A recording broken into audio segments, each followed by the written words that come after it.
like to remind everyone that this show is brought to you by the Dolphin Wars.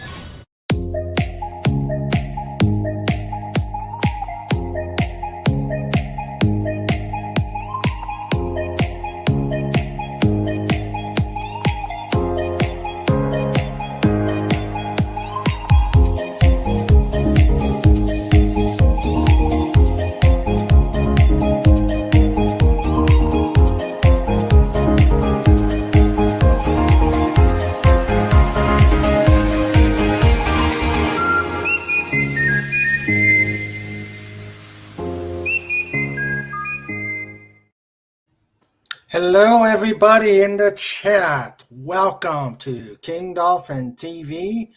I am Raymond, author of the Dolphin Wars series of books and ruler of the best pod in YouTube. Welcome to tonight's interview. We have an interesting interview here. I am pleased to have Ms. Jessica White, who is a romantic fantasy writer and has written a series of 12 books. Good evening, Jessica. Hello there. Yes, sorry about the delay, guys. We had some technical difficulty out there, but we've got them resolved, and we're looking forward to a fun evening tonight. Before we get going, as always, if you like what we do here at the pod, and if you like the interviews and the fun, please like and subscribe.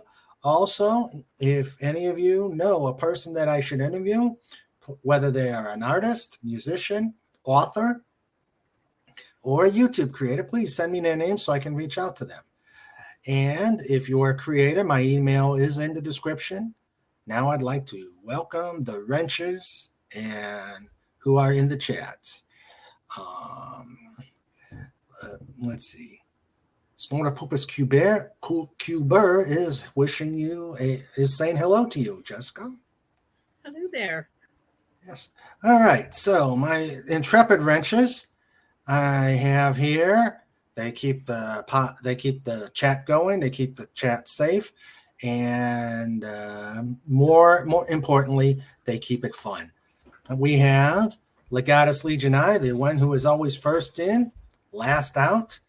We have Lenrod coming in. We have the Snortopopus Cuber. And we had John Rendell, but he had to step out. So, and we have my producer, my better half, the lead wrench, Sandra. I love you, baby. And so right now we will start and see how things go. Legatus knows me so well. Raymond plus technical difficulties is normal operation.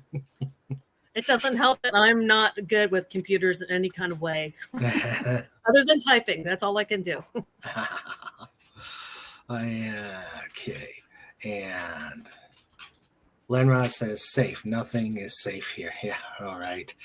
Okay. So how we do things around here for an interview is I've got a series of questions here.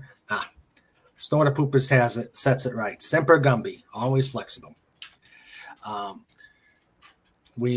have a series of questions that I've already given you to help you prepare, and we will ask the questions. Afterwards, we do the best part is open it to the chat so they can ask all sorts of great questions, and it ends up to be a fun time because I do have the chat totally interactive, and they've got great questions. They got funny comments. They're impatient at times. So I keep it. I'll try to be as lively as I can. And there's her site if anybody is interested. And also if you've got any YouTube or Facebook stuff, if you could put them into the private chat, and I'll post them out there for people to look at them. So, and this is very nice of you, Point Curation. Raymond is a great interviewer and getting better over time. I am doing great on the journey. Well, thank you, Point Curation. That is so That is so nice of you to say. Okay, so we shall get started here. And with the very first question, guys, patience. They want to talk to you. Well, that's great. Yes. Okay. So tell us about yourself, the non-author part of Ms. Jessica. Let's see. I was a nurse for most of my life. I became a nurse around 23 when I left the Army, and I was a nurse until the pandemic hit. Then I stayed home with my kids, and I've been home ever since. That's when I started really writing. Okay. Never went back to nursing. Well, as a fellow vet, thank you for your service. Oh, well, you too. Thank you. And Sandra was in the Army as well. So, let's see. Okay. And was the pandemic the only thing that made you want to write, or did you have some other? I know I've been writing since I was since childhood. I was in a book of poetry like as a child, and I've always kind of written, but that was, I had time on my hands. So I started writing then. Okay. All right. I'm getting serious about writing, I should say. Okay. What did you do in the Army, if I may ask? Military police, 95, Bravo. Oh, okay. All right. Okay. So how long did it take you to write your first novel? Because I will tell you, mine took forever. Actually, it only took me about a month, but I've been perfecting it ever since. So I never really stopped writing these novels. Even after I've put it to bed and, uploaded it, I'm still going back and just fiddling with it constantly. Okay. But like I said, it was the pandemic and I had nothing better to do really. So I just wrote around the clock until it was finished. Okay. All right. And then I take it the subsequent novels just started falling into place afterwards. Yeah. I started writing on a serial app. It was called Any Stories. It's like Wattpad. Mm-hmm. So you get paid to write on a daily basis. And that's kind of how it started. Like I had to keep up the schedule of writing every single day to get like the best money. Mm-hmm. So, I wrote every single day I'm still writing it. It's 2 years later and I'm still finishing, the series. So I've been writing pretty much every day since then. Okay. Now, are they full novels or? Yeah, or just stories? They vary between, I think I have one that's a novella. So it's about 8,000 and then, they go up to 80,000 or so. But there's every book has like a different thing going on. So it's like a little bit at a time of this whole novel of this. It could have been probably one novel, but it would have been too big. So I just broke it up into these smaller novels. Okay. And okay, so you've been writing during the pandemic, so I won't ask you that question. What is your writing process? Writing process. I'm a person with a lot of stuff going on in my head. It's constantly just, it never stops. The voices never stop. You know what I mean? So I'm usually up about 2 or 3 in the morning anyways. So I just start right away. The first hour is usually just sprinting, just getting my ideas out there. And then until about 9 or 10 in the morning, it's just constant writing. And if it's not writing, it's editing. But usually I've got 3 or 4 stories going on at once. I try to do 1,000 words for each story every day. And I never move on to the next chapter until it's fully done, edited, where I've touched it enough. I'm done with it. And then I just move on. I call it, I read a book. It was called Writing to the Black or something like that. And that was his suggestion. That's how he did his book. He was like a best-selling novelist. So that's what I started doing too. It works for me. I know it's not everybody's cup of tea, but Yeah. It works for me. Oh, good. Yeah, me, I just toss things out there, and then eventually, once I eventually get to a conclusion, then I'll go back and start fleshing it out. Hmm. But yeah, with me, the characters, they talk to me and hit me Constantly. a lot. They hit me too. Never stop. They hit me too. Mhm. And it hurts when you have a fluke slap you. Yeah, sure does. Yeah. Okay. And you said there were 12 books in the series? So I've got 3 different series going on. So the main series that I'm pretty much done with, it's at 8 books right now. 8, yeah. So I've got 2 more coming out. There's going to be one coming out around Christmas time, and then there'll be one final, one final book for that one. And then I've got 2 other ones that I just started, that have 3 books in one right now, and then one in the other, and one getting ready to release in October. Okay. Wow. I'm busy. Yeah. A lot of stuff going on. Yeah. I see. And is it just you, or do you have a team? No, it's just me. Just me and the voices in my head. I've got some beta readers that have been with me since my days on the serial fiction sites. They kind of, give me not a little bit of feedback. They know that I'm not one that will change my my story. It is my story. I'm not changing it, but I like the feedback. And then once it's complete, I hand it off to my editor, who is he's great. It's great. Yeah, his name is DeSalis, and he's just wonderful. Okay. And there's your Facebook site. Okay. Let's see. Okay. So I'm trying to. I've got your books here on file. What would be a good one to start with, and if you can give a spoiler-free review on it. So my main series, it starts with the Dark King, and it's about a man named Daniel Dark, and it's a post-apocalyptic world where everything's pretty much dead, and he's this ruthless commander in like the world army, and he's just kind of had a change of heart, and he follows this vision into a portal, and he's transported to a paranormal world of people like him. So that didn't work. And he discovers, once he gets there, he becomes stronger, and he starts coming into his power, and he discovers that he is actually a reincarnated king.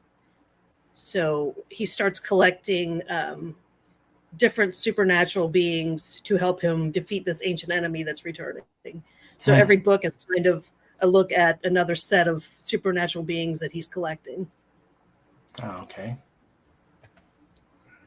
I'm trying to bring it up, but of course, StreamYards is not cooperating. But you could tell that from when we. Let's see. There it is. Yeah, that's him. That's Daniel Dark. That was actually, that one for some reason really surprised me, because it's not, to me, I mean, it was just the beginning of my story, but he ended up going to bestseller on Amazon back in February, which was really shocking. Mm-hmm. Oh, so he's the number 1 book in that series. Okay. Now, so the genre is more of the fantasy, not so much science fiction, but you did mention post-apocalyptic. Yeah, so it starts out like in the future Earth, where the Earth is dead, and he kind of goes to another world that's more medieval. So it's more like epic fantasy, but there's also the romantic element to it. Oh, okay. Okay. And then you'll have to excuse the noise in the background. I have a pacing dog. Let's see. And the second book in the series would.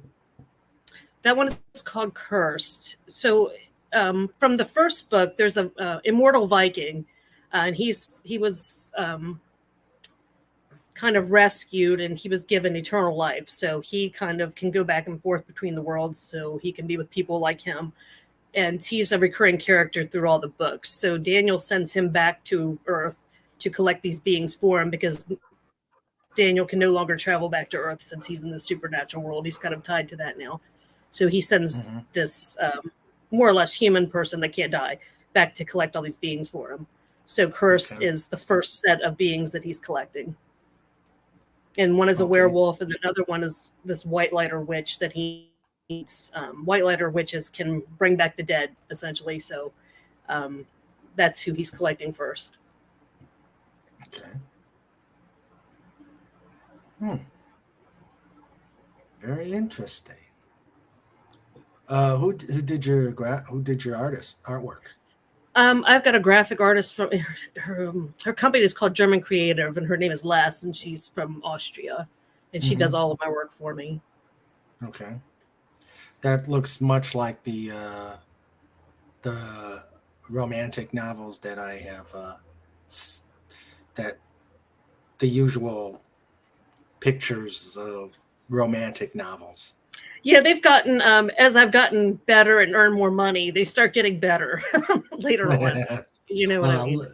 Yeah, Lenrod, Lenrod comes and says, clearly shirts are optional in this story.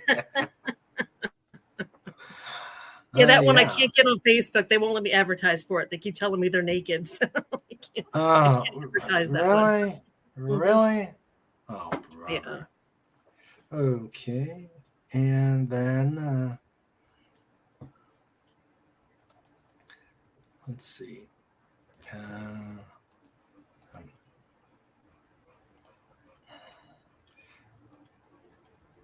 Breaking the Queen. Well, actually, the third one is called Queen of Ruin. So let's see. I'm looking up. There it is. So in this book, we meet this supernatural set of twins who are fire-breathing witches. They're like the most powerful witches in existence.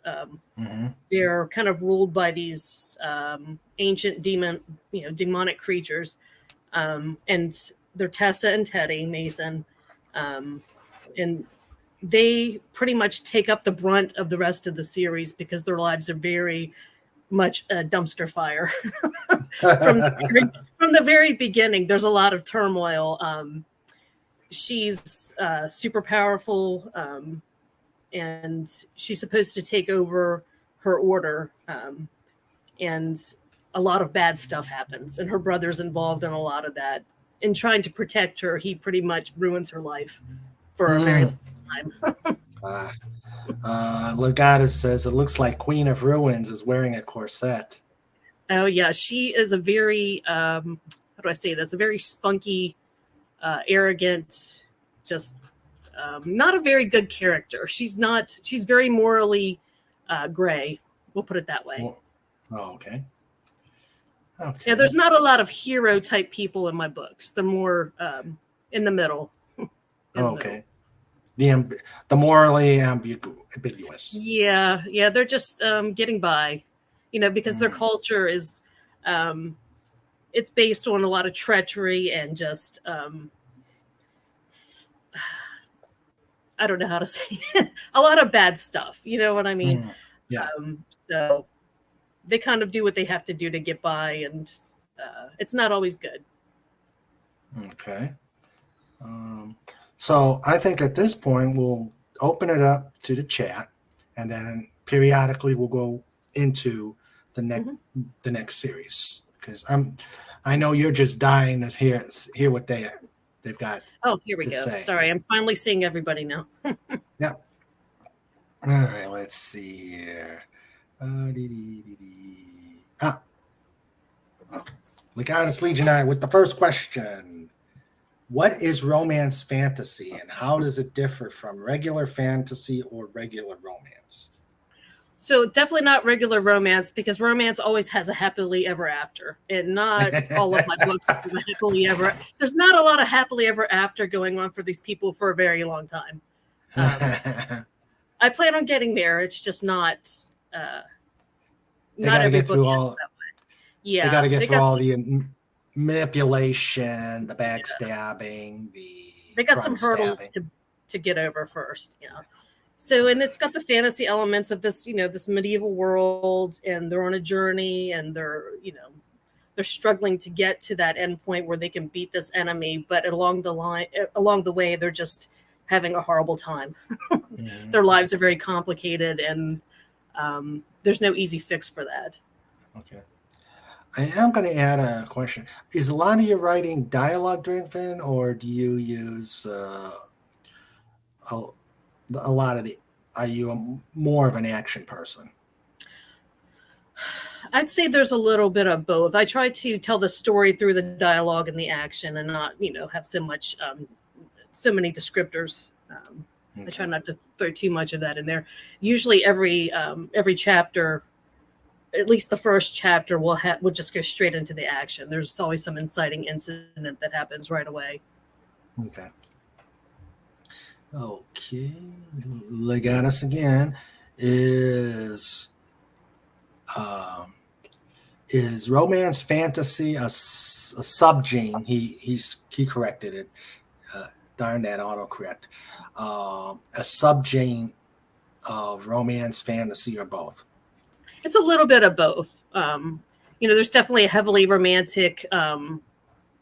It's very over 18. It's not something you would want your youngsters reading.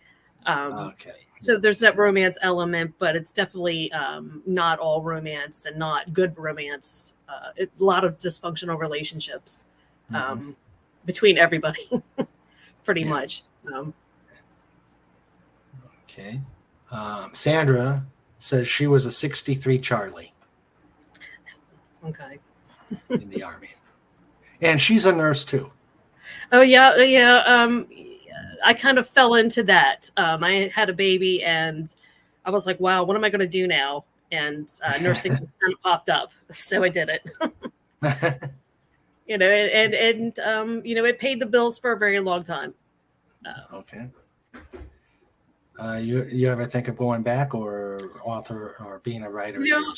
I wasn't thinking about going back, but I get offers all the time. And now that the nursing shortage is way worse than it was before the pandemic, they're really some of those amounts that they're throwing out there are ridiculous.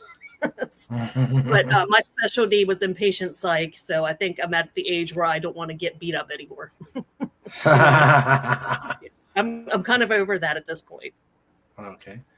And Pudgy waves, Pudgy Hedgehog. Hello, Pudgy. He waves and ponders kissy stories. Let's see. Point Curation has a comment question about writing.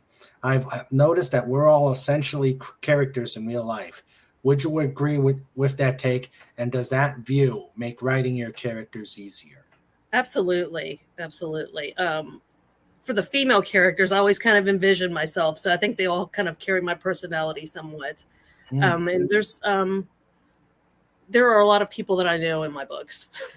A lot of people that I know. Yeah. Do they still talk in your head? Yes.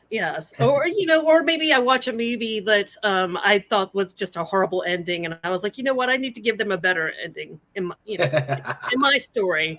So I might recreate that character a little bit and just give them the story that I thought was good, for them. Okay.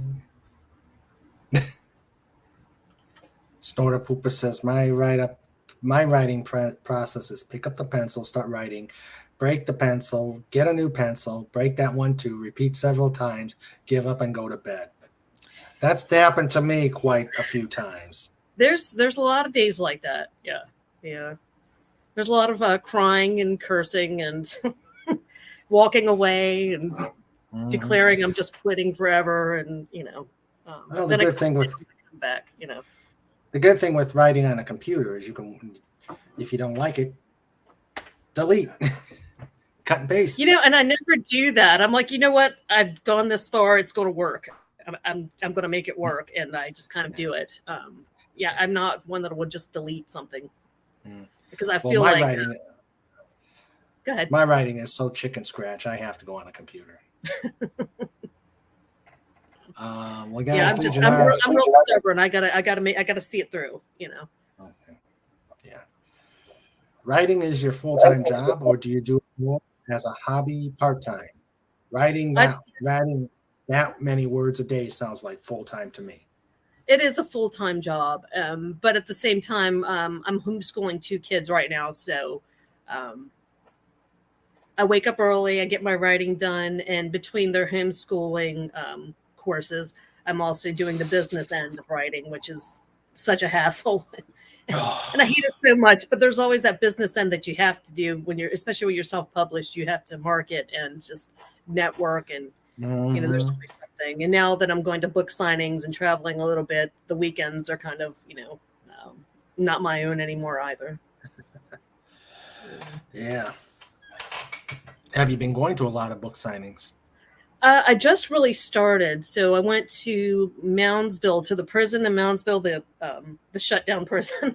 That's kind of, it's like an old Gothic style building.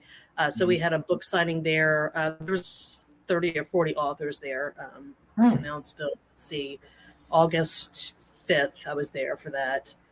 And there's a metaphysical store in Hedgesville, West Virginia that I go there once a month probably. And sorry, there's a little bug flying around.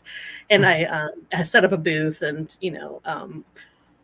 actually locally is where I'm doing my better business. So I think I'm gonna spend more time doing that, doing the local fairs and festivals and stuff. Okay. Yeah, because we met at the Comic-Con. Mm-hmm. Yeah. Oh, and that was a lot of fun. That was the first one I ever did. So, oh yeah. Oh yeah. You look like you look like a professional when I was there. And I think that goes back to nursing. I'm really good at putting on a show when I have to be, especially because I, of the type of patient that I dealt with, where you couldn't show any fear, and you had to be real confident. I think that's helped me a lot with that. Okay. And Legatus puts out the 3 stories: The Broken Immortals, Tales of the Immortals, and Love Stories from a Small Town. Mm-hmm. What is the love story? So that's I call it my middle-age romance series. And is that the Love Like Mine? Okay, yeah. Yes, yeah. So that kind of was an accident, but that ended up being my best selling book. so I'm kind of exploring that more now. And I have another one coming out on October 15th called Mercy, and it's more of a romantic thriller. Oh man. Because I like I like the action and I like the violence, so more that way with my next book. Okay, I'm trying to bring it up. It just doesn't. Hold on a second. Okay, there it is. StreamYards is.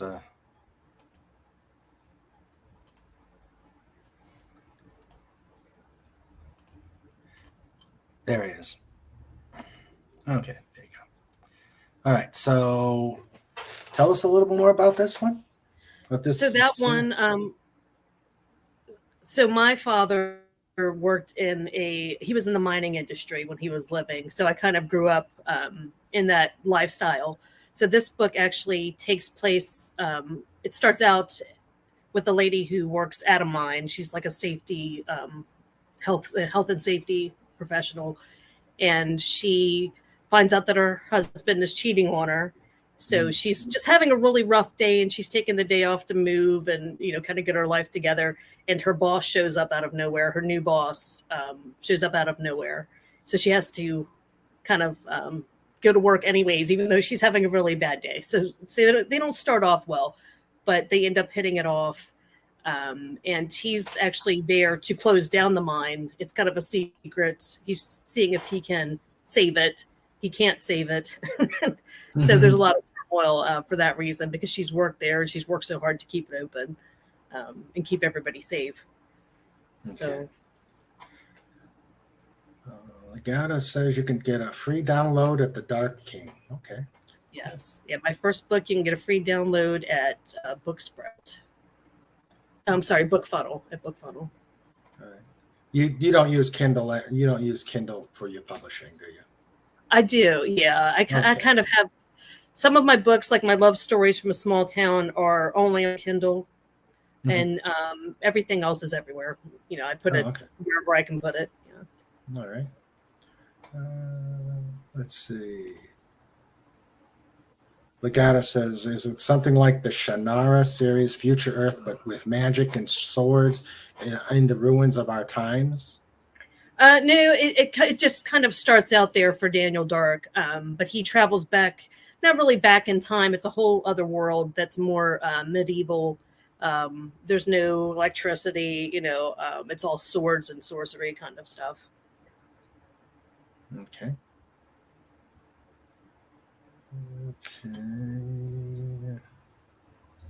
But there is also some earthbound stuff, because some of the witches and warlocks and werewolves and what have you are still on Earth. So this Viking has to travel back and forth to kind of like wrangle them all to the place that they need to be, because Earth is kind of rejecting their kind. So it's just not safe for them here anymore. So, they're making it back to their home world. Oh, okay. Pudgy. No squeaky bed stories. There are. You will find that. You will find that. Like I said, it's not for children, for sure.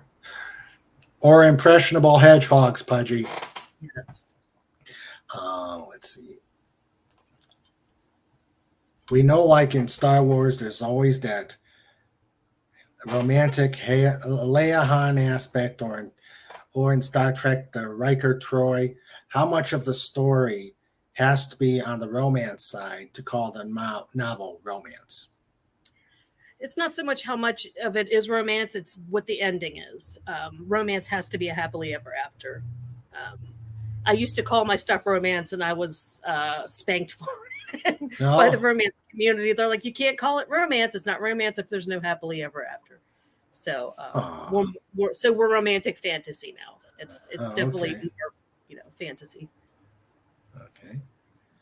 Hello, Matt G and SP4H. Hello, both of you. Snort's got a really good question. Do you prefer happy endings or dark endings? I'm very much a dark side kind of lady. I'm more Darth Vader than Han Solo, and I'm more, Khan than Captain Kirk. I like the dark side. Okay. But I do put more or less a happily ever after in some of my stories.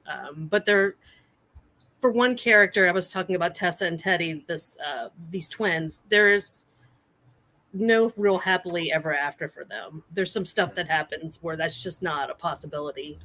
Just the kind of lives that they lead. There will be eventually. We'll get there. It's going to take a while. So their story kind of unravels over about 5 books. So okay, let's see. Okay, guys, bring on those questions. We've got some.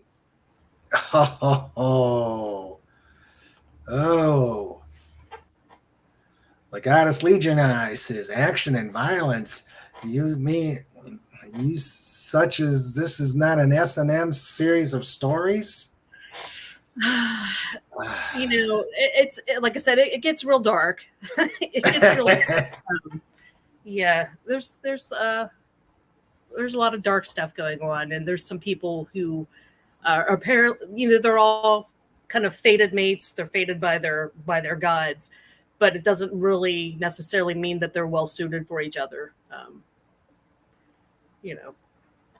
As it is in all of us, not all suited, and they have the same issues. So especially for my character Tessa, she kind of ends up with people that she's not interested in, but she's kind of bound to anyways. Time for Pudgy Sensor Blankie. Yeah. When things get a little too adult for Pudgy Hedgehog, we put the blankie on him. Let's see. SB4H says the dark side has cookies. Mm-hmm. Yeah, for sure. It's a little bit more exciting in my book. Dark you know, chocolate. I like the dark edge of my stories. Okay. Let's see. So they lived after. Snort, you are such a wise bear.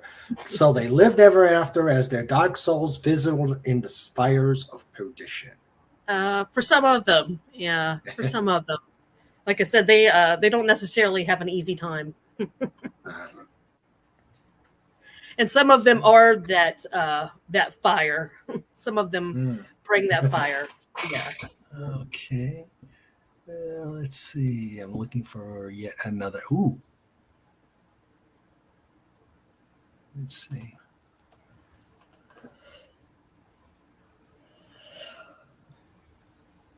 Ooh. Tales of the Immortals. Let me see if I can bring that one up.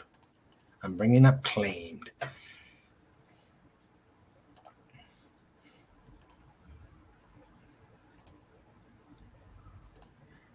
Still in the same universe? The same universe. They're kind of related stories, related content, but not necessarily part of that first series. Okay, what happens in this one?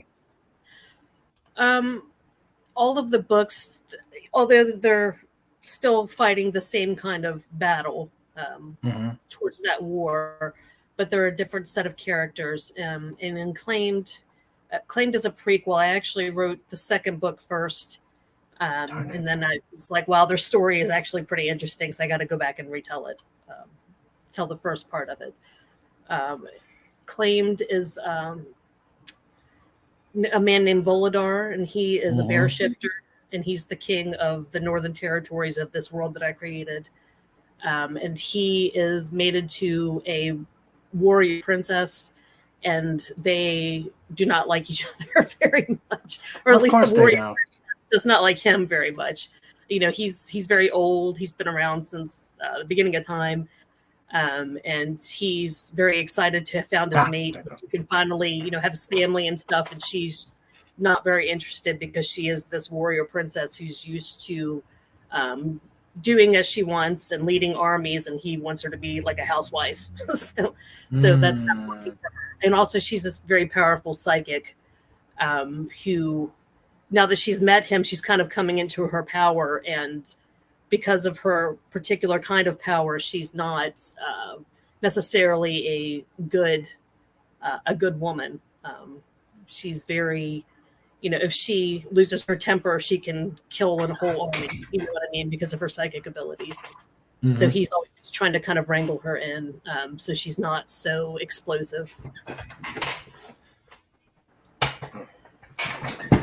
Okay, there goes. Okay. And so the series focuses on these two. In the beginning, it'll splinter off to other beings as well. It's kind of my catch-all for the beings I didn't catch in the first series, because I was interested in like the bear shifters and vampires, and I've got a like a community of Viking type people that I'm kind of exploring as well. Okay. Let's see. Legatus Legionized says, I became insane with, long intervals of horrible sanity. Edgar Allan Poe. Do you use such quotes to help inspire some of your stories? Absolutely. Edgar Allan Poe is, I love him. I love him. He really shaped me, especially as a young person.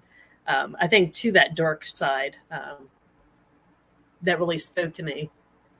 So yeah, I use him kind of his way of thinking through his writing to shape, where I'm going. Okay. And yeah, we answered that SP4H, but he asks again, so you can't have romance without happily ever after. Yeah, according to the Romance Society or whatever they're called, the Romance Writers Association, to be romance, it has to have a happily ever after. If it's not a happily ever after, it's not romance. Huh. Yeah, I don't agree with that. Yeah. Lenron asks, so if it doesn't have a happily ending, what is it then? Porn? Romantic fantasy. Just romantic fantasy. Yeah, we can get away with romantic fantasy. That can be just about anything, probably. So, you know. Those Jacqueline. Hello, Jacqueline. Today's genre gatekeepers can't shake those old Victorian Edwardian standards. Yeah. It's just too beautiful. It's too beautiful. It's got that kind of dark, sad, beautiful, aspect of it. I really dig that as a writer and as a reader. Okay. The goddess asks, for those who read lots of fantasy and sci-fi, but not romance, what would you say to them about trying and enjoying a romance fantasy novel? Good question. My brother is a straight up sci-fi fan. He won't touch my books. He's read them. He's like, yeah, they're okay, but why do you have to have romance in it? So for me, romance and sex and all of that stuff is really, it's a part of the human experience. It just is. So I think that there's a place for it. It's not everybody's cup of tea, and that's fine. For me personally, when I read, it's not really something that I want to read either. You know what I mean? But for my story, it works. It's not for every story. Mm-hmm. Oh, SP4H has a pretty good statement. Well, it's like they always say, you can turn a housewife into a warrior queen, but not a warrior queen into a housewife. It's hard. Yeah. You almost spit your tea out. I think about that for myself because now I'm kind of a housewife. Not really. I'm still working, but I'm home working. It's a hard way to turn around because that's not how I was brought up, and it's not what I've been doing for the past 20, 30 years. You know what I mean? So it's a hard role to step into. Mm-hmm. Okay. Let's see.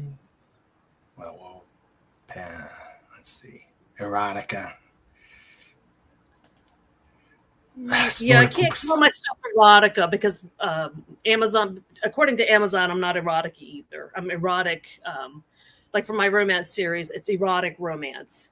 It's not full-on erotica. It's not, I guess, dirty enough to be erotica. There's not enough of the story that is erotica to be erotica. Because Amazon would kick it out. Amazon will bury you in the dungeon and you will never be seen again if it's erotic. Huh. Yeah. You'll never see the light of day. Yeah. Okay. Not sure what you mean, Snort. Am I hearing bear shifter correctly? Sometimes my furry ears hear things. Bear shifters. Yeah, I've got various type of shifters. Oh, okay. All right. Yeah, you did say bear shifter. Yeah. Okay. Yeah. My king Voley, as I call him, he is a bear shifter, and he's actually the king of all the bear shifters.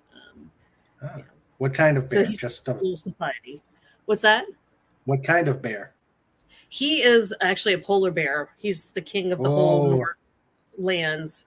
So yeah, he's actually a polar bear, and he's the biggest, baddest, toughest. There you go, Snort. There you go, you got a brother there in the books. And bears are my favorite creatures, so I had to write a bear shifter. I just had to. Great. So you like to take the syrupy romance genre and turn it inside out. I do. I don't like that sweet, syrupy. My people kind of suffer from insta love because they're forced to by their gods. It's not something they really are looking for. And it often ends in disaster for them. So yeah, I don't like the sweet, everybody just loves each other and there's no problems. I like to throw some stuff in there and see what happens with these people and how they I love you, stab. I love you, stab. Pretty much, yeah. Like my character Tessa, was enchanted by her mother to protect her from bad stuff happening to her, which didn't work. It just didn't work. So pretty much every man that she runs across that she's not related to in some way is in love with her, and it's just a disaster for everybody. Oh boy. Let's see. I can't roll my eyes hard enough when women are asked to make a decision. Basically, erotica is whatever turns female cranks. Yeah. Let's see. But the warrior queen being transported into the normal world of the housewife could make for an amusing story. It would, but it doesn't. It doesn't end well for anybody, and that kind of leads to which is actually the first story in the series that I actually put out, but it's the second story chronologically. It didn't end well for them, so he has to track her down on Earth. So my people, when they die in their world, I call it the realm. So they are reincarnated instantly, but they don't necessarily end up back in their world. They might be on Earth or they might be somewhere else. And so she comes to an ending, and she is reborn on Earth. So he realizes that she's not in the realm anymore. So he travels back to Earth to reclaim her, and she doesn't have any memory. So it's a bit of a hassle for him. He spends about 200 years tracking her down. Okay. Legatus Legion asks, what is the age demographics of your novels aimed at? It's definitely 18 plus, but I think in certain books are going to be a younger group. So certain books might be more of the 18 to 30 category, but like when I'm targeting for my ads and stuff, I'm going 35 plus usually, because there is a time leap. These people are immortal and they look good forever, basically, until they choose to kind of not look good anymore. So some of these people are in their 40s and 50s, which means nothing for their kind. But their problems are very much more aimed towards the later in life, crowd, the kind of problems that they have because they have children and grandchildren and stuff. So there's a little bit of everything in there for everybody. Definitely 18 plus, though. I can't stress that enough. Snorta Poopa says, representation at last. Yes, he's being represented. The polar bears have representation. Oh, yes. I always said, if I have to die, I would like to go toe to toe with a bear. I just think that would be a great story. You know what I mean? Snort, she said she had a polar bear, werebear protagonist king. Yes. Let's see. So lots of bear girls and girl bears. Yeah, you won't see that too much. A little bit. Voley's wife is not, or his mate, she is not a bear. She is a witch. Okay. She's a special kind of witch. She's called the Oracle. So she is somebody who can transport between worlds. Not everybody can do that. There's only a handful of them that can transport people between worlds. And she just happens to be super, super powerful and super, super angry. She's super angry about kind of her lot in life. Just born angry and stays angry.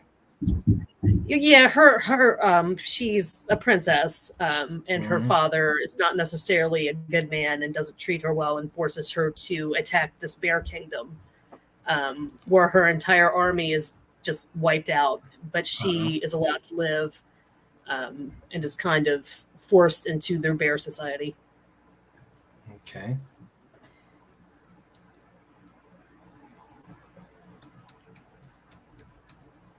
Okay, I'm going to bring up another one. This one looks interesting. It's further down in the Immortals.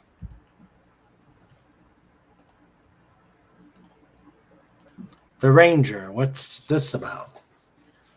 Daniel Dark has a well, he's got a very big family. He's kind of rebuilding his family, bringing back all these reincarnated souls to his fold. And his granddaughter, she's very sweet, and she is very spoiled, and she wants to go to Earth and kind of have an adventure. Earth to these immortal people is more like a dream or a vacation, because their lives are so long that they go to Earth to kind of hang out and have these adventures before they kind of settle down in their world. So she comes to actually West Virginia because I was living at a lake, by a lake at the time. So this house just kind of spoke to me. So I put her in this house. So she moves in next to the forest ranger, who is actually a werewolf. And as it does for all of my people, some bad stuff happens to her, and he happens to rescue her. And he's go ahead. He's had a really hard life because of his being a werewolf. He's not really been accepted. He's not had a family. So, he's found her, and he, after some turmoil, they return to their world, and he's kind of like the head werewolf for that family because they're all witches. And he's the only werewolf. So he kind of becomes like for the werewolves in Tori. Okay.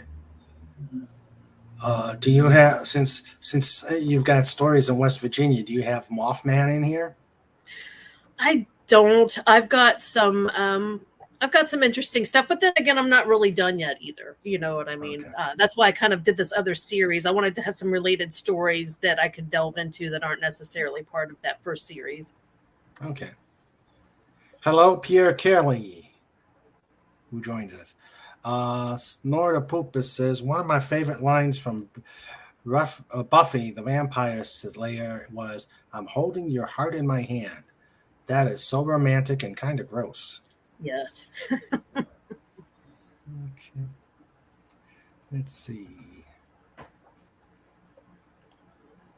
Lots of sexy she-werebears bearing it all.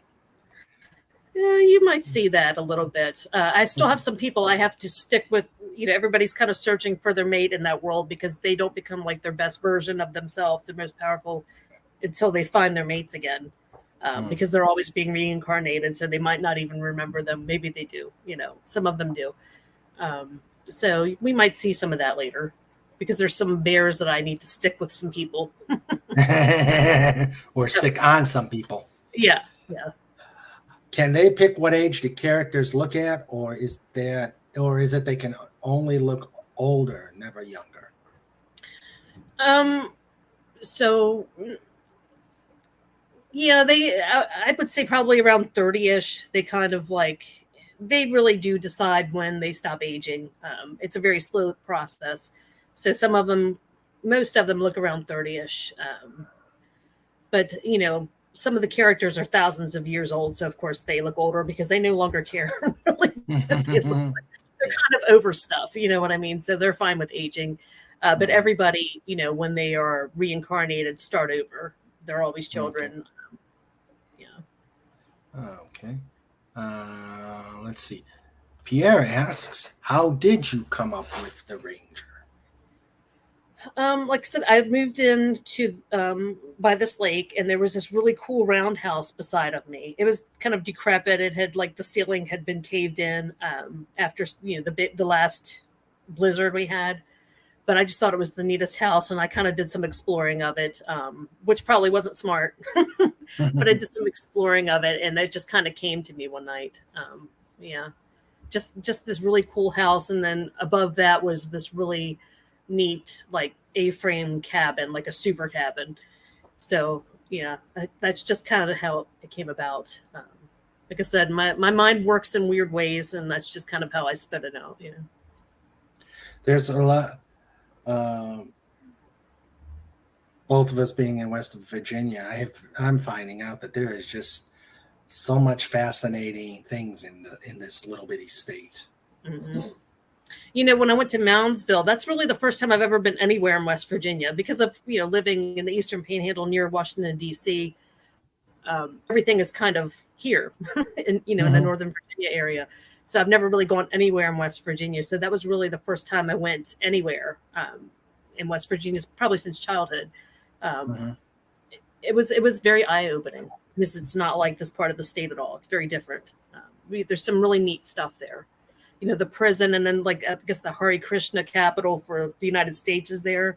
That was really cool. Huh. Yeah, there's all sorts of neat stuff here that I didn't know about. Wow. Are you going to incorporate more of it into your stories?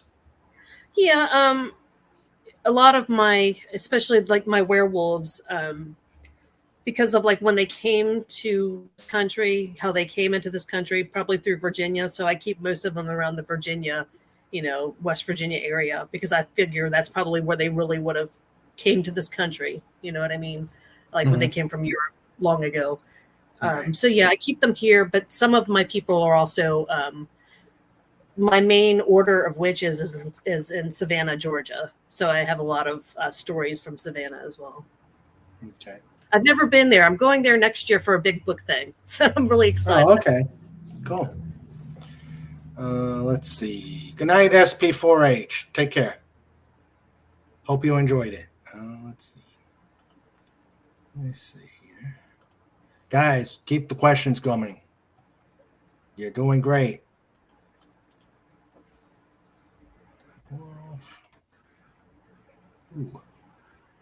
Ooh. This one looks like it's got an interesting story to it. The Immortal's Mate. Oh, that is the best thing I've ever written ever. I love this book so much, and I wish that it wasn't book 8, but it kind of had to be book 8. So that's my Viking immortal character. He's been alive for about 1,000 years, a little bit over 1,000 years. It's iffy because he is 1,000 years old. So he's been in all of my books in some capacity. He's very important to the series, and he's just so in book 3, when I introduced the twins, he is their although he's not like them, he's not a witch, wizard, anything. He's just a man that can't die, basically. But he is not affected by their magic in any kind of way. Like I said, she can enchant any man, but she can't enchant him. They have like a bond where he's impervious to any of that kind of stuff. Like it doesn't work on him. So he becomes their caregiver when their parents are murdered. So he is pretty much by their side for the entire series, kind of at his own detriment. He doesn't get to be happy because he's living for them, protecting them through their childhood, keeping them safe. And even later on, as she kind of takes control. Tessa is my character. I call it the female Darth Vader. She is not necessarily a very good character, but he's protected her all this time and fought by her side. So in his book, he has done pretty much everything he's needed to do. He's gotten her back to her world safely, so to speak.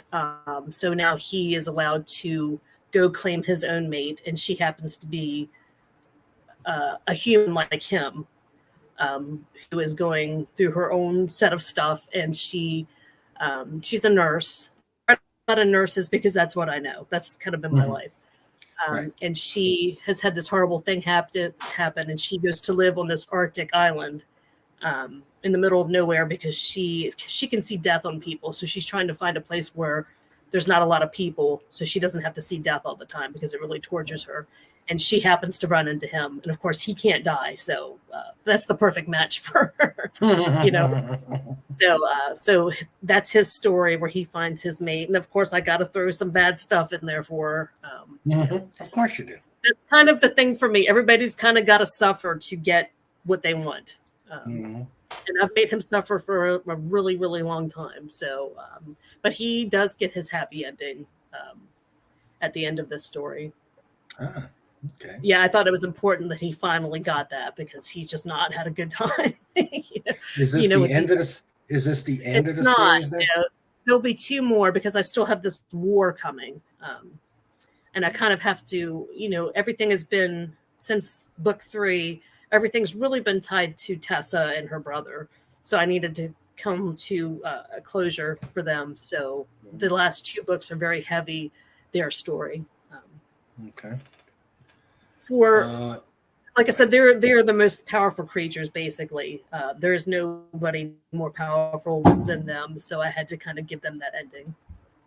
Okay. Legatus asks, how accurate is the cover write-up to the characters in the stories? Did you give your graphic design a description of the characters, or was it, I need a sexy image? What do you got? No, it's very much they. Okay, so my characters Tessa and Teddy are not necessarily, well, they're not human, but they are not necessarily Caucasian. But it's very hard to find the right images using stock images. So she's kind of done the best that she can. They're biracial. They don't really look biracial, but it was kind of the closest as I could get for what I could pay. Some of these covers can go real expensive, you know what I mean? And I've got this 10-book series, so I can't spend $2,000 on a cover, you know what I mean? So she's done a really good job, and I'd say she's gotten real close to what these people actually look like. Okay. And how hard is it to get the correct covered art, as it must grab the attention of the potential reader? It is so hard, and and it changes all the time. Whereas, especially for the romance genre, they wanted like bare chest and like these couples doing whatever. But now they're kind of going back to discrete covers. So my covers may not match that. Now they want these really, they want swords and flames and stuff like that, and not people. So it's always changing. So it's really hard to pick something that is going to hold their attention long term. It's a constant thing. And I actually took a course with this consultant, and he was like, your covers are like not working. You need to change the font. You need to change this and that. So I kind of went back to his suggestions, but even still, and it makes a difference in your sales. It really does. If you have a cover that's kind of like, it doesn't fit the genre, it's not going to sell. You really have to, pay attention to the market, and that cover may not be the cover forever. You might have to change it up every now and then. And I've done that with some of my covers. I've had to, because they just were not working. They were not working. Huh. And that's where the graphic artists, that's why they're so amazing, because they kind of stay on top of that, and they know what looks good and what doesn't. And my artist is very much like that. She's like, that's not going to work. That's just not going to work, and I'm going to do something different. And I trust her to do that.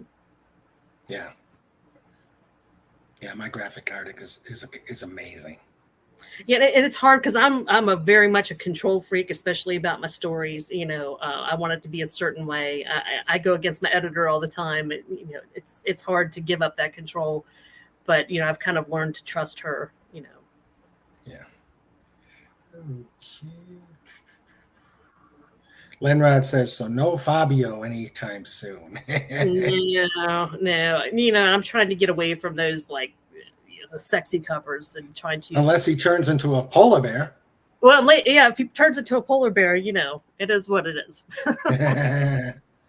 Okay. Legatus asks, I see you have your novels in Kindle edition, and I found it hard to find a paperback version. Is Kindle ebooks your preferred method media of selling your novels? No, there is a paperback for all of them. It's just it depends on how you bring it up. Like if it's on your laptop or your phone or what have you. Sometimes it doesn't always pop up correctly, just depending on how you look at it. But if you look at the Kindle edition, right next to it should be the paperback option.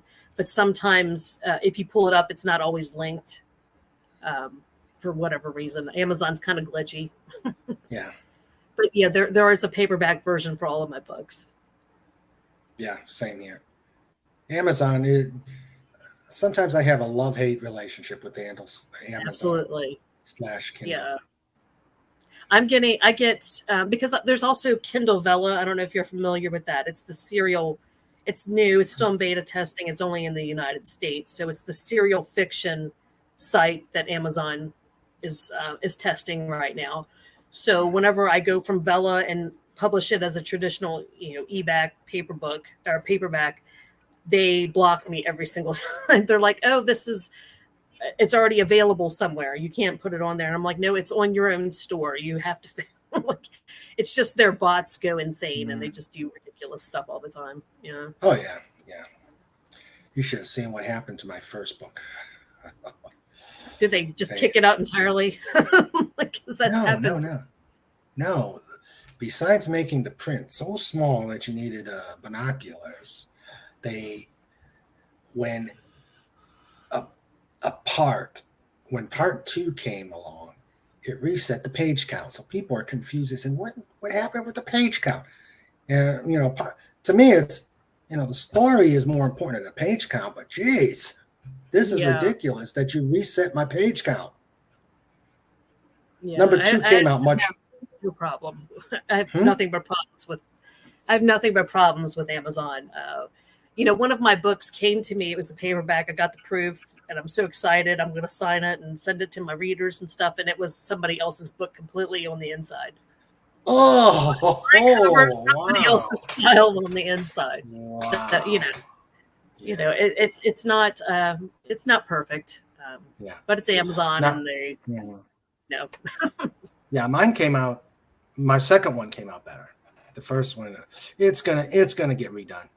It's gonna get redone. Yeah, I ended up getting this formatting software called Atticus, which I just love, and it has helped me tremendously with Amazon and their ridiculous rules for sizing and fonts and just stuff, the technical side that I was not really hip to. So now I use Atticus and it formats it perfectly for me, so I don't have to worry about that anymore. Okay. Because that gets real costly. So if I can buy Atticus for like $200 for a lifetime license, and I don't have to pay somebody to do it anymore. You know what I mean? Yeah. That's true. Lenrod says, please, no more Fabio. No. Or a bear that is aware Fabio. Yeah.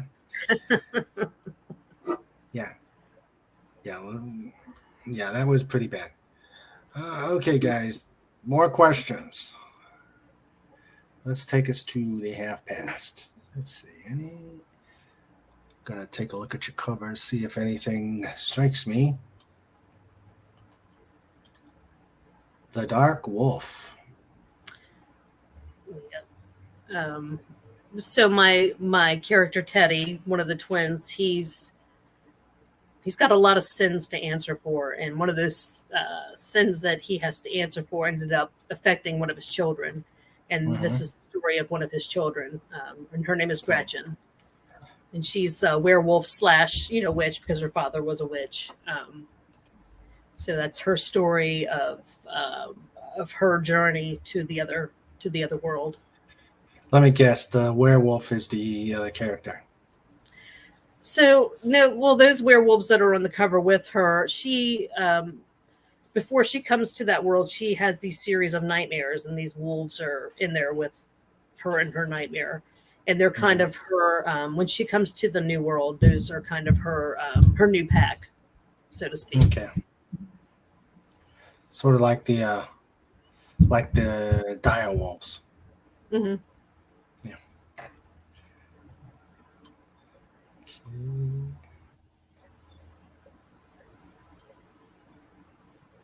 My people suffer from a lot of karma. I'm a big believer. So they've done a lot of bad stuff, and I make them answer for it. And some horrible ways for some of them.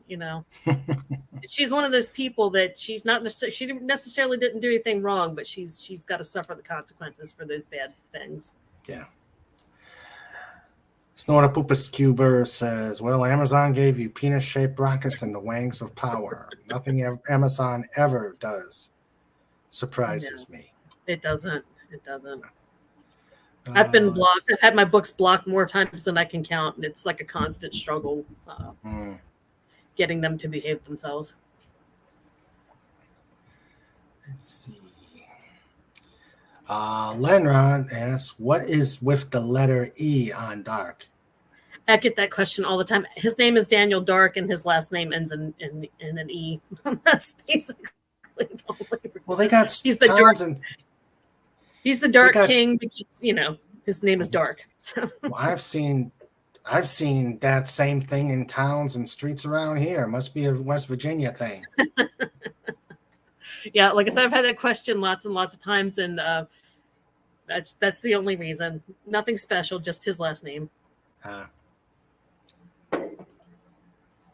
Are your werebears when in human form hairy too, or bare-chested, or and do they suffer from the moonlight silver bullets, or is it something unique in your world? No, they don't really have that issue. No, they can die, like any creature can die, but they get to come back. There's no real end for them. They might not remember their past life when they come back. Some of them do, some of them don't. It just depends on where they are when they die. If they're on Earth, they come back to the realm in the same form that they were when they died on Earth. So if they were a child, if they were 30, 50, whatever, that's how they come back to the realm. In the realm, they have to start over as children. In their forms, the werebears are not necessarily hairy all over, but they have, big bushy beards and stuff like that because they live up north where it's cold. So, they look like how I would think somebody that lives up in Alaska would look, kind of that lumberjack feel. Snorter Poopus asks, have you ever gotten a character into a situation and couldn't figure a way out at first, or have a story head in a different direction than you originally planned? Absolutely. My first book actually was called Tessa's Wolves, and I wrote it for a cereal app. And I loved the character Tessa so much. She was just wonderful when I knew I could make a series out of her, but I was stuck with that first book. Like the direction I took her in that book was not, it's not where I wanted to go, but I was kind of stuck with it. So I wrote a whole new series just for her. And that's how the Dark King came about. So I just envisioned this life for her. But I had to start from the very beginning. I had to give her like a whole new background existence. So Breaking the Queen is actually the other version of Tessa's Wolves. It's a completely different version. It ends completely differently. But I still have that book in my collection. It's not a bad book, but it's not where I wanted to go. So I kind of just rewrote the whole thing. Yeah, many times I'll write myself into a corner and I'm like, what am I going to do with this? Because I don't really plot my stories ahead of time. I kind of just write by the seat of my pants. I write myself into the corner all the time, and I'm constantly like, what am I going to do with this now? Sounds like someone I know. See a lot of people dying sometimes. I'm like, well, they're just dead. Okay, this one I want to find out more about. Watched. This is my this is where the vampires come in.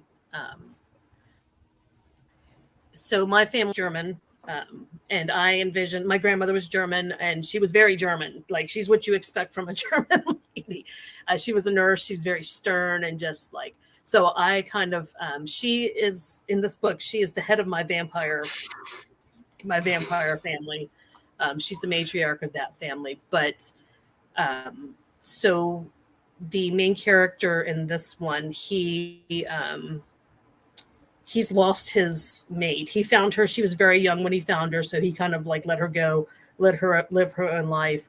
But he's kind of lost her along the way, lost touch with her. So he tracks her down, and he's kind of freed her. She doesn't understand what she is yet. She doesn't know she's a vampire. She hasn't turned yet. So he's kind of just hanging out and watching and kind of stalking her and shaping her life so she can transition to her vampire form. My vampires are not the traditional vampires. They don't have those hang-ups. They don't have to drink blood. Their blood lust comes from their mates. Like, their mate is their antidote to death. So if they're dying, their mate can give them their blood and it heals them. That's where the blood comes in. But they are more like the Watchers, or my god system for my characters are completely separate from humans. They have their own religions. So the Watchers, the vampires, are like the angels to the paranormal world. They're the ones that deliver justice. They can kill. They have to kill for their gods. They are kind of they're assassins, more or less. They get their orders and they have to do it. They have to do it. Okay. Okay. The guy says a grizzly Adam look. Yeah. And then, yeah, I got a lot of those in my book. Like I said, I got some Vikings and I got some bears and some werewolves, and they all kind of have that look. Yeah.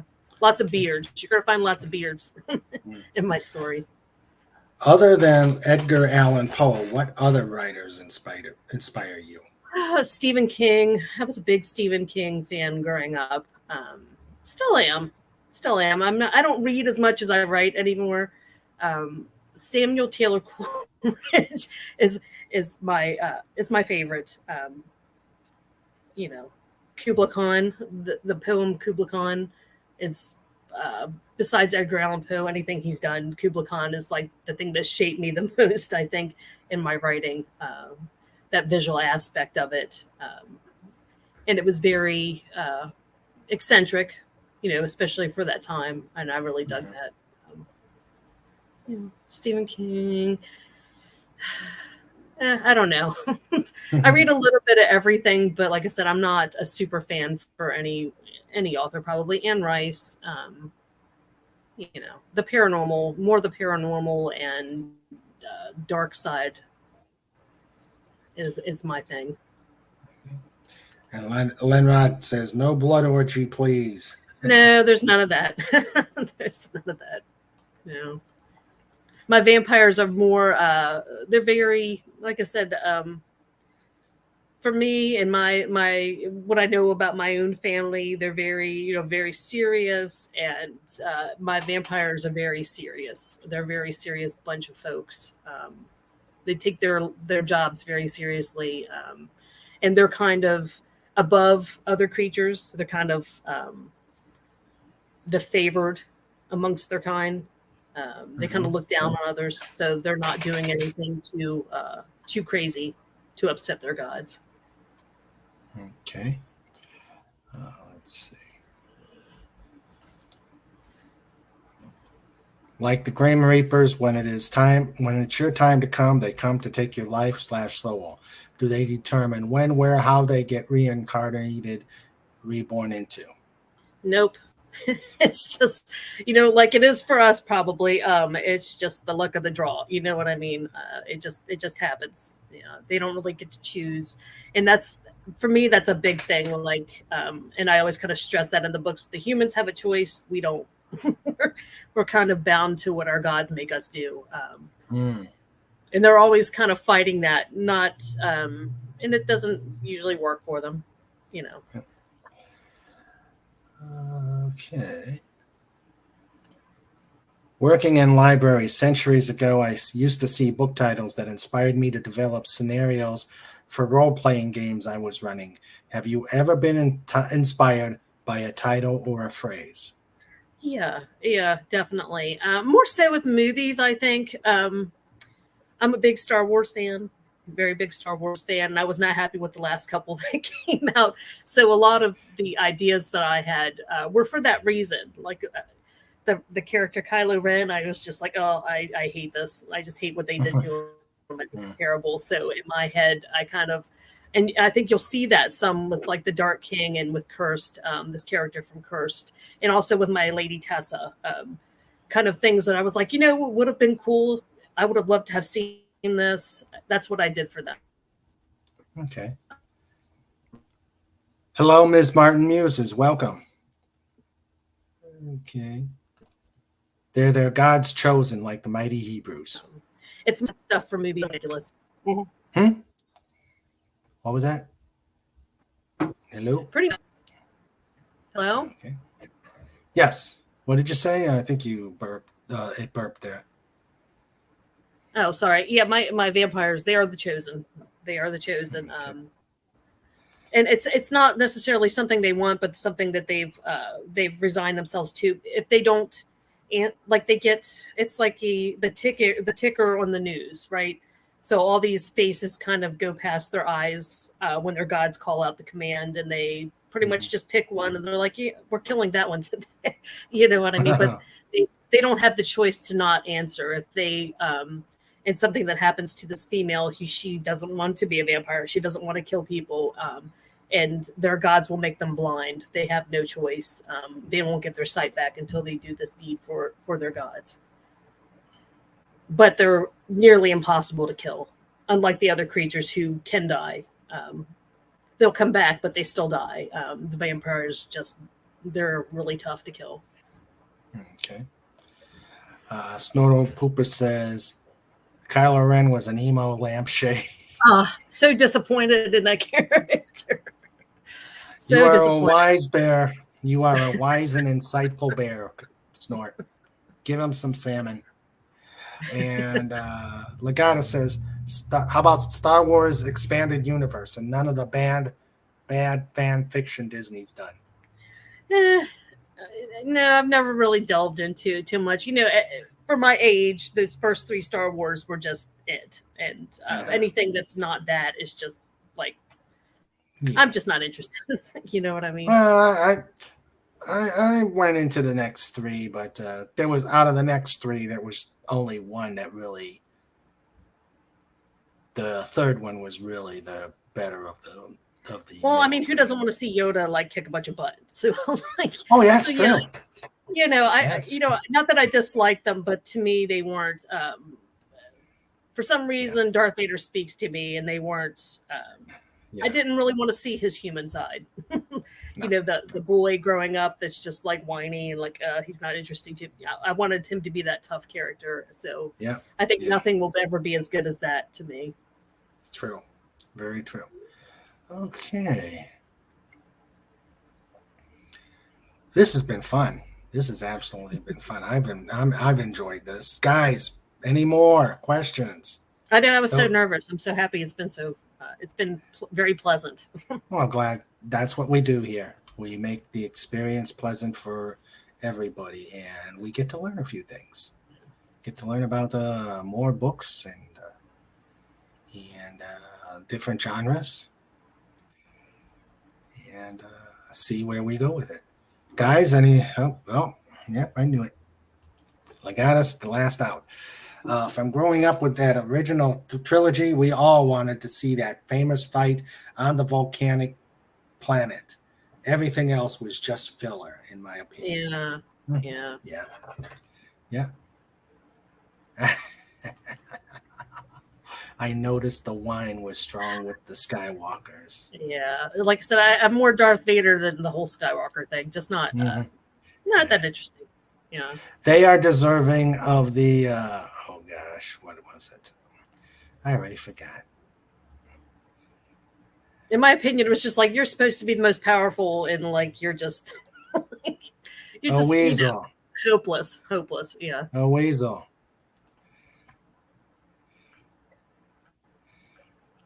Yes. Oh God, what was it?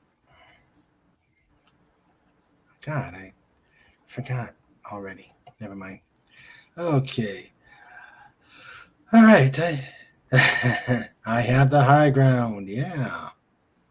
I think I've probably used that line or some form of it. Like I said, my characters, because when they go back to the realm, they're all witches, wizards, and what have you. So they're all kind of on this level playing field. So they need to learn how to fight with swords and what have you, because that's what gives them the advantage. They need to learn to fight like a human would fight, because that's their advantage. So I think I probably used the high ground. And in fact, I know that I have in the Immortal's mate, because he has to train his mate, who was a nurse, to fight, because she's living in this medieval world now. Okay, and let's see. We're keeping on the Star Wars thing. Legatus asks, original, theatrical, or the special editions? original then. Yeah. Some of that was just like, you ruin it when you bring in that CGI kind of stuff. You know what I mean? For me, at least. Yeah. Oh yeah, I'm old school that way too. Mm-hmm. Yeah, I'm old school that way. All right. Well, Jessica, this has been fantastic. I'm glad you came on. Yeah, thank you for inviting me. It's been great. Yeah. Yes. I'm not a big romance or over into the fantasy, but this was pretty interesting. Yep. So bad. Let's see. Let's get your guys, help me out with the posting of her links. I know I've got a couple here. Let's see. We got her website. Let's see. Where is your next book signing, or do you have anything? Let's see, September 17th, I'm at Seven Moons Metaphysical Shop in Hedgesville, West Virginia. Actually, I'll be there every month. I'll be there every month. They have like a vendor fair once a month, so I'll be there. And then I'm looking at some other things for next year. There's like an Imaginarium festival in DC, and then I'm going to Savannah for their book fair. Can't believe we're already starting to look into next year. I know. And these book signings aren't cheap to get to. You know what I mean? So I'm trying to be a little choosy with them and trying to stay local. Yeah. Traveling's just hard. Oh yeah. Let's see. So there's her website again, and you can get a free download of one of her book. And DL Book Funnel. Yeah, and that link is also just on my website. So if you click on my website, that'll be there too. So you can just click on that, and it'll take you right to it. And then there's her Facebook page. Okay. And I try to update that every day, but I don't always get it. Like I said, the business side for me is kind of it's a necessity, but it's not my favorite. Yeah, it's tough. And I have a civilian job as well, so it's like something outside of reading. Writing seems to be the easiest part. Yeah, it's the only part that really is any fun whatsoever. And even half the time that's not fun. That's true. But at least we don't have to. Well, have you tried going with an agent? I've not, I've thought about it, especially when I was younger, but then I'm like, what was it? Stephen King shopped Carrie to 13 different agents and was turned down, and J.K. Rowling went to God knows how many, it was 30 something was turned down. I was like, I don't have that kind of time or patience. And then the rights, the chances of losing your rights. That's what happened with my first book, is because I wrote for a serial app, so I lost my right to that for 5 years, and I was like, I'm not doing that again. I'm just going to do this to myself and keep my rights and keep my money. What I mean? Yeah. Well, I heard military author Stephen Coots, who served in Vietnam. He wrote The Flight of the Intruder. He shopped his so many times, and then he went to the Naval Press Institute, and they printed it. It became a bestseller, but guess what? He lost his rights. Yeah. And then they came out with that horrible movie, which the movie was okay. It just ended up to be a love story in Vietnam. So, yeah. And I don't want the mouse doing something with my dolphins. Yeah. And that was that's always been my concern. I don't want somebody because they can just go in and change your books. You know what I mean? They can do stuff to your books. I'm not interested in that, so I want to keep my rights to everything. No, I change them all the time. I'm constantly, not necessarily changing them, but doing some revisions, doing some more editing, and that is the kind of freedom that I was looking for. I don't want somebody else being the final say on my book. Exactly. Last question from Legatus Legionii. When your kids get old enough to read your novels, will they recognize how some of your characters might take inspiration from their behavior? maybe not my children so much, but I think that they would probably recognize. I think they might recognize some people. Yeah, okay. From conversations, behavior. Yeah. So my oldest daughter is old enough to read my book. She doesn't. It's not her thing. Um, my middle daughter will. She'll correct my grammar like when I'm asleep or something. You know what I mean?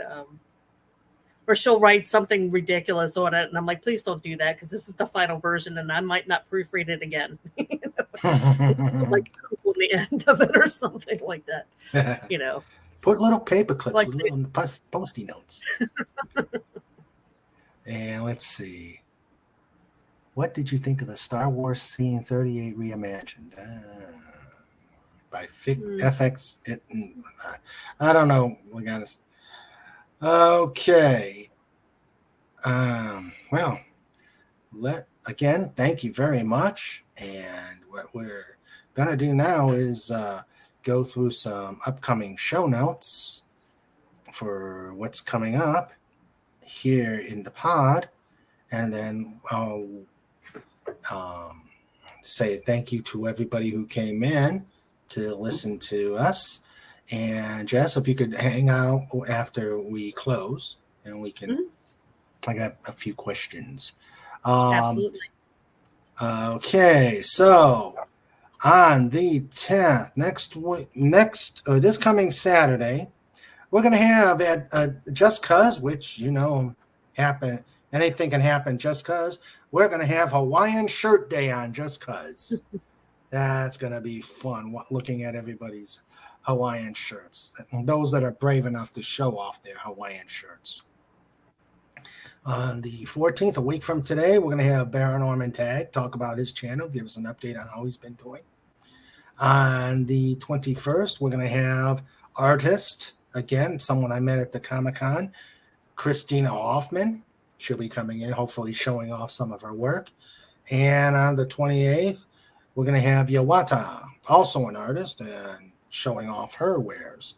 And in between, on Saturdays, we'll be doing Just Cause, where anything can happen, usually does, and shenanigans galore.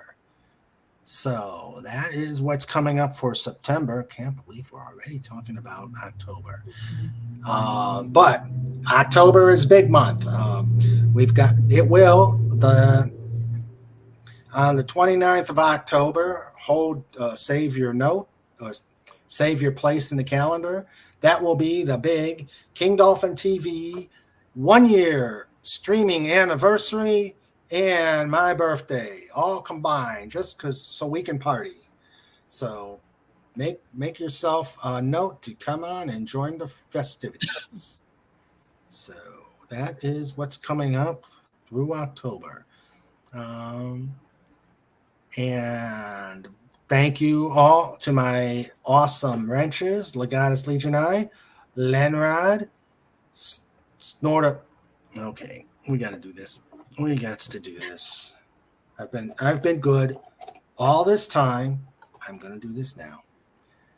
Our amazing bear, our erudite, our intelligent bear, Snorta Poopas, Cooper. I'll tell you the story about this. We also had John Rendo, who couldn't stay but was here at the beginning. My amazing wife and producer and the lead wrench, Sandra. Thank you, honey. Love you. And our chatters. You guys were great tonight. Your questions were fantastic. Pudgy Hedgehog, Matt G, SP4H, Jack Lumen, Pierre Kelly, Ms. Martin Muses, Point Curation. Thank you all for coming. Thank you all for your amazing questions and wonderful comments. So and especially thank you, Jessica, for finding time out of your busy day to come and visit us. No, thank you so much. Thank you, everybody. Thanks for all the questions. It's been great. And hope you enjoyed yourself. And so everybody, you all be safe. You all be well.